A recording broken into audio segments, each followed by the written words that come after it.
परम पूज्य युवराज स्वामी दिव्यांशाचार्य जी महाराज के पावन सानिध्य को प्राप्त करने के लिए महाराज श्री को फॉलो करें यूट्यूब चैनल स्वामी दिव्यांशाचार्य जी।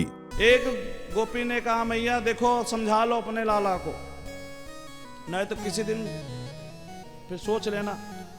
बोले मैया फिर बाद में मत कहना कि तुमने हमारे लाला पे हाथ लगा दिया। तो मैया ने कहा, तुम्हारी शिकायत जो है हम क्यों मान लें, आप झूठे ही आकर के बताती हो। अरे सबूत के सहित आकर के बताओ, प्रमाण लेकर के आओ कि हाँ हमारा लाला जो है माखन चुराने जाता है। अब एक गोपी कुछ वीआईपी थी, बोले ठीक है मैया, आज हम कोई उल्हाना नहीं देंगे। तुम यही कह रही हो ना कि पकड़ करके लाओ, प्रमाण के सहित लाओ, तब मैं बताऊंगी। तो मैं अब आऊंगी तभी आपके घर, जब आपके लाला को पकड़ करके लाऊंगी। अब उस गोपी बड़ी चालाक थी, उसने क्या किया, एक छीके पे खूब बढ़िया मक्खन की मटकी रख दी और उसके ऊपर जल भर करके रख दिया, नीचे घंटी बांध दी और देखने लग गई रात में जग करके कि अब कन्हैया आएंगे। और जैसे ही छीकों को छुएंगे वो जल गिरेगा, वो भीग भी जाएंगे, और हिलेगा छीका तो बोले घंटी बजेगी, और तुरंत में जा करके पकड़ लूंगी। और इस चक्कर में वो खूब ध्यान लगा करके कि कन्हैया अब आएंगे अब आएंगे। और जो ठाकुर जी का इतने प्रेम से ध्यान करे और इतना आने की इंतजार करे, तो भगवान तो उसके घर जाते ही हैं। भगवान गए हैं, सारे ग्वाल वालों को लेकर के गए हैं। भगवान ने छीके से उस जल के पात्र को धीरे से हटाया, घंटी से कहा देखो हम तुम्हें आदेश दे रहे हैं, तुम बजोगी नहीं। घंटी ने कहा ठीक है प्रभु, अब आपकी आज्ञा तो हम नहीं बजेंगे जो है। भगवान ने जल के पात्र को हटाया है, माखन उतारा और माखन सारे ग्वाल वालों में बांटा।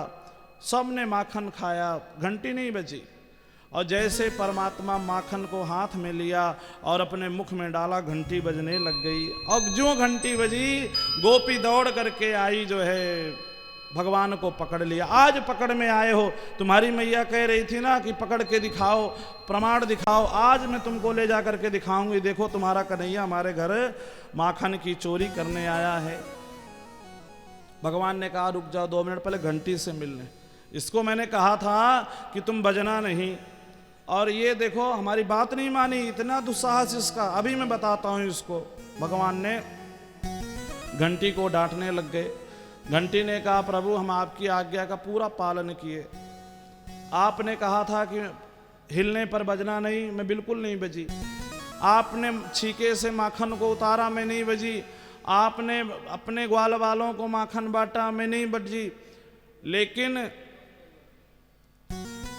जब आपने भोग लगाया प्रभु, तो हमारी वंश परंपरा चली आ रही, हमारे पूर्वजों से लेकर के आज तक जब भी आपको भोग लगता है तो भक्त हमको बजाते, घंटी बजती नहीं बजती है जो है, तदीयम वस्तु गोविंदम करके मंत्र पढ़ते हैं और घंटी बजाते हैं।